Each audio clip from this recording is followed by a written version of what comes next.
సర్వతీర్థమయీ మాత సర్వదేవమయ పిత తస్మాత్ సర్వప్రయత్నేన పూజయేత్ తాహి నిత్యతః.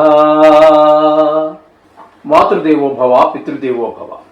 సెప్టెంబర్ నెల 2026 సంవత్సరంలో మాస ఫలితాలు ద్వాదశ రాశుల వారికి ఎలా ఉన్నాయో తెలుసుకునే ప్రయత్నం చేద్దాము. సెప్టెంబర్ మాసంలో వచ్చేటటువంటి ముఖ్యమైన పండుగల గురించి మనం ప్రస్తావిస్తూ ఉన్నాము. ఇప్పుడు కూడా వాటి గురించి ఏ ఏ పండుగలు రాబోతున్నాయి అనేది తెలుసుకుందాము. వాటి యొక్క ప్రాముఖ్యత తరువాత ఎపిసోడ్లో మనం ఆధ్యాత్మిక విషయాల్లో మనం చెప్పుకోవడం జరుగుతుంది. తప్పకుండా చెప్పుకుందాము. ఎందుకంటే పండుగ చేసుకుంటున్నాము, ఏదో అల్లుడిని పిలుస్తున్నాము, ఇట్లా చేస్తున్నాము, కరెక్టే. అసలు ఆ పండుగ ఏంటి, దాని ప్రాముఖ్యత ఏంటి అనేటటువంటి తెలుసుకోవాల్సిన ఆవశ్యకత ఒక హిందువుగా. తినడం మాత్రం మర్చిపోకుండా చేసుకుంటున్నాం. దానికి ఏమేమి పిండి వంటలు చేసుకోవాలని చెప్పారో అవన్నీ చేసుకుంటున్నాం, కమ్మగా తింటున్నాము, ఓకే, దాని గురించి ఏం కాదు. అయితే ఆ పండగ ఎందుకు చేసుకుంటున్నాం అనేది తెలియకుండా పండగలు అనేవి పిండి వంటలు చేసుకుని తినటానికి కాదు, ఆ పండగ యొక్క ప్రాముఖ్యత తెలుసుకోవడం కోసం మనం ఖచ్చితంగా వీడియో చేసుకుందాం. రైట్. ఇప్పుడు మీకు 3వ తారీఖు సెప్టెంబర్ శ్రీకృష్ణాష్టమి, అంటే శ్రీకృష్ణుడు పుట్టినటువంటి పర్వదినం. అలాగే 9వ తారీఖు మాస శివరాత్రి, అంటే ఈశ్వరుడికి అభిషేకం మనం ప్రతి నెలలోనూ చేసేటటువంటిది. ఓకే, ఒక రకంగా చెప్పాలి అంటే మహాశివరాత్రితో సమానమైనటువంటిది, దగ్గరగా సమానమైనటువంటిది. అటువంటి మాస శివరాత్రి ప్రతి నెలలో వస్తుంది. అది 9వ తారీఖు. ఇకపోతే సంవత్సరానికి ఒకసారి వచ్చి అఖిల మొత్తం భారతదేశం అంతా మాత్రమే కాకుండా అనేక దేశాలలో కూడా, హిందువులు ఉన్నటువంటి దేశాల్లో చేసుకుంటున్నటువంటి మహా పవిత్రమైన పండుగ వినాయక చవితి. అది 14వ తారీఖు సెప్టెంబర్. అలాగే దాని మరుసటి రోజే ఋషి పంచమి. ఈ ఋషి పంచమి అనేటటువంటిది మనం అందరూ దాన్ని అసలు ఇంచుమించుగా ఎవరు జరుపుకోవట్లేదు, కానీ దానికి ఉన్నటువంటి ఇంపార్టెన్స్, దానికి ఉన్నటువంటి ప్రాముఖ్యత గురించి కూడా మనం నెక్స్ట్ ఎపిసోడ్లో చేసుకుందాం. అది ఆధ్యాత్మిక విషయాల్లో చేసుకుందాం. అలాగే 27వ తారీఖు నుంచి మహాలయ పక్షాలు. ఇది కూడా సంవత్సరంలో ఒక్క 15 రోజులు మాత్రం వస్తుంది. అంటే చనిపోయినటువంటి మన వంశంలో మన రక్త సంబంధికులు అనాది కాలం నుంచి వస్తున్నటువంటి మన దేవతలు ఎవరైతే ఉన్నారో వారి అందరికీ కూడా ఒక శాశ్వత పుణ్యలోకాలు ఉండాలి అనేటటువంటి ఉద్దేశంతో మనం వాళ్ళకి ఈ మహాలయ పక్షం అనేటటువంటిది జరుపుతూ ఉంటాము. నిజానికి నేనే ఉన్నానండి, నేను మా తల్లి గారికి మా తండ్రి గారికి నా భార్యకి మాత్రమే నేను పెట్టడానికి అర్హుణ్ణి అవుతాను. మిగతా మా అన్నలు చేసుకోవడానికి, మా మేనమామలు, మా మేనత్తలు, అలాగే మా అమ్మ తరఫు వాళ్ళు, వీళ్ళెవ్వరికీ చేయడానికి నాకు అర్హత లేదు. కానీ వాళ్ళ పిల్లలు చేసుకుంటారు.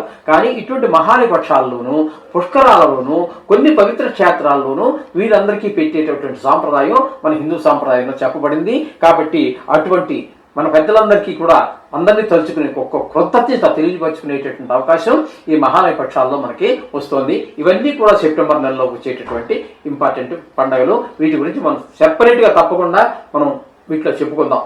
ధను రాశి వారికి సెప్టెంబర్ నెల 2026 సంవత్సరం మాస ఫలితాలు స్వశాస్త్రీయ పద్ధతిలో తెలుసుకునే ప్రయత్నం చేద్దాము. ధను రాశి వారికి 3వ స్థానంలో రాహుగ్రహ సంచారం జరుగుతున్నది. 3వ స్థానంలో రాహు చాలా అద్భుతమైనటువంటి ఫలితాలన్నీ ఇస్తాడు.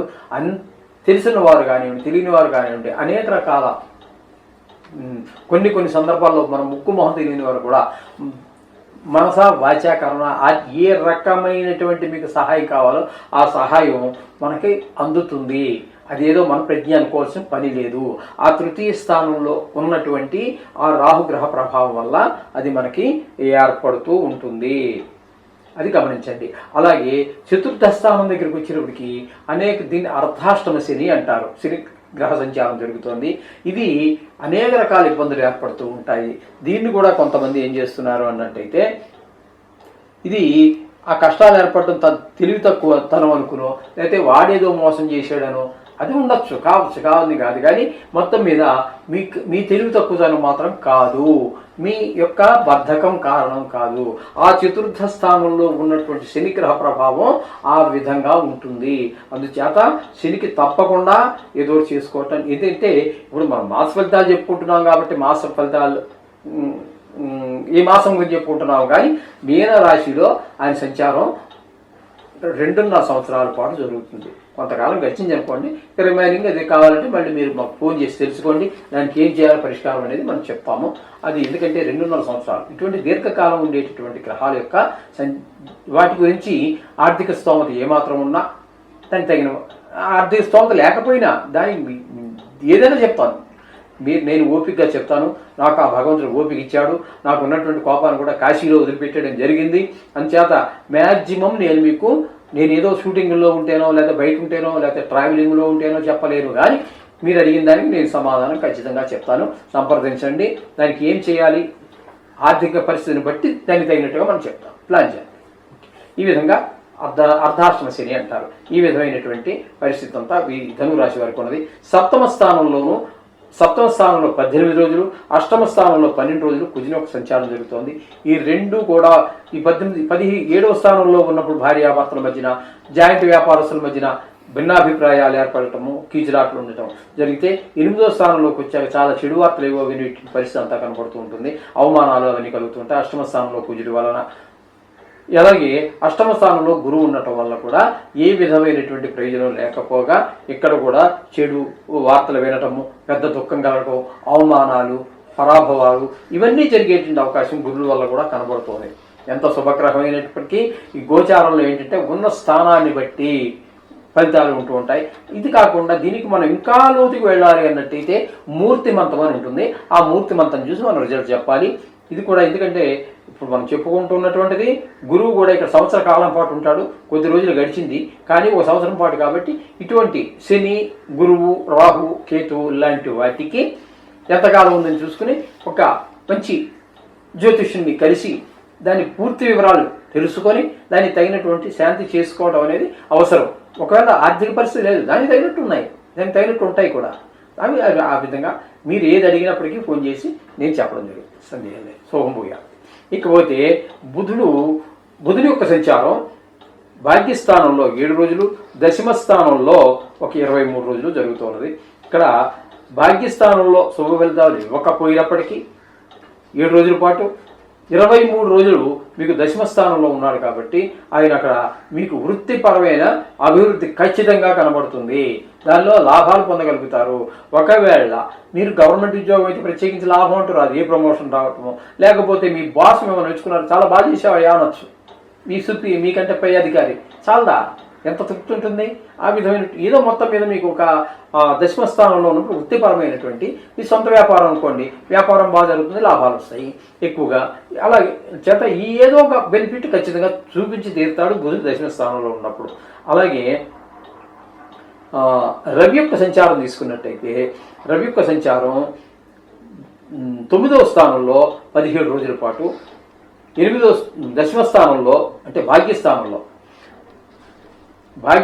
17 రోజులు, దశమ స్థానంలో మిగతా 13 రోజులు సంచారం చేస్తున్నారు. భాగ్యస్థానంలో ఉన్నప్పుడు రవి ఏ విధమైన శుభఫలితములు ఇవ్వడు. తండ్రి గారి ఆరోగ్య విషయంలో కొంచెం ఇబ్బంది పడేటటువంటి పరిస్థితి ఉంటుంది. ఇక దశమ స్థానంలోకి వచ్చాక ఖచ్చితంగా ఈయన కూడా బుధుడిలాగే వృత్తిపరమైనటువంటి అభివృద్ధిని తప్పకుండా మీకు ఇస్తాడు. కొంతమంది ఉద్యోగార్థులు ఉంటారు, అది చదువు పూర్తయ్యో లేకపోతే ఉద్యోగాన్ని పోగొట్టుకునో లేకపోతే ఆ కంపెనీ ఎత్తేసో రకరకాల కారణాలు, ఏ కారణం చేత అయితే ఏమి ఒక నిరుద్యోగిగా బతుకుతున్నాడు, ఏదైనా ఉద్యోగం దొరికితే బాగుండని రాత్రి పగలు ఆలోచిస్తూ ఉన్నాడు, తిండి తినకుండా ఆలోచిస్తూ ఉన్నాడు, నిద్రపోకుండా తిరుగుతూ ఉన్నాడు. మొత్తం మీద అటువంటి వారికి ఇక్కడ బుధుడు రవి దశమ స్థానంలో ఉండటం ద్వారా ఈయన ఉద్యోగ కారకుడు. ఈయన ఎవరు బుధుడు, ఆయన రవి కూడా మరి ఉద్యోగానికి ఆయన కూడా ప్రధాన పాత్రే కాబట్టి వీళ్ళిద్దరూ ఇక్కడ బుధాదిత్యోగం పొందున్నారు. ఆ యోగాలు ఏమి ఉండవు ఇక్కడ, కానీ ఇద్దరు ఉన్న కారణంగా వీళ్ళకి ఏదో వాళ్ళ చదువుకు తగినట్టుది, వాళ్ళకి తెలిసిన పనికి తగినటువంటిది ఉద్యోగం తప్పకుండా లభిస్తుంది ఈ ధనురాశి వారికి. అందులో ఏ విధమైనటువంటి సందేహము లేదు. దశమ స్థానంలో ఉన్న కారణంగా ఈ రవి బుధుల వల్ల మీకు ఖచ్చితంగా ఏదో తగిన ఉద్యోగం లభిస్తుంది. అలాగే శుక్రుడు కూడా రెండు రోజుల పాటు ఉన్నారు. తర్వాత ఏకాదశిలో 20 అంటే లాభస్థానంలో 28 రోజులు ఉన్నారు. ఈయనకి డబ్బు అంటే కళలను ఆధారంగా చేసుకుని జీవించేటటువంటి వారికి వారు ఆశించిన దానికన్నా ఎక్కువ లాభాలు, ఆర్థిక పరిస్థితి చాలా మెరుగుపడేటటువంటి అవకాశం అంతా కూడా మీకు గోచరిస్తూ ఉన్నది. అదే కళలను ఆధారంగా చేసుకుని టీవీ పరిశ్రమలో ఉన్న వారికి, అలాగే షేర్ మార్కెట్లో పెట్టుబడి పెట్టేవారికి, టీవీ రంగంలో ఉన్న వారికి, కళారంగంలో ఉన్నటువంటి ఏ రంగమైనా కావచ్చు, కళలు అనేక 64 కళలు ఉన్నాయి. అందులో ఏదో ఒక లలిత కళలకు సంబంధించి వేరే, మామూలు కళలు వేరే, ఏదో ఒక కళని తీసుకొని చిత్రలేఖనం ఒక కళ, ఇలాంటి కళలు, శిల్పం, ఇట్లాంటివి, డ్రామాలు, పల్లెటూరులో అనేక రకాలైనటువంటి జానపద కళారూపాలు ఉంటాయి.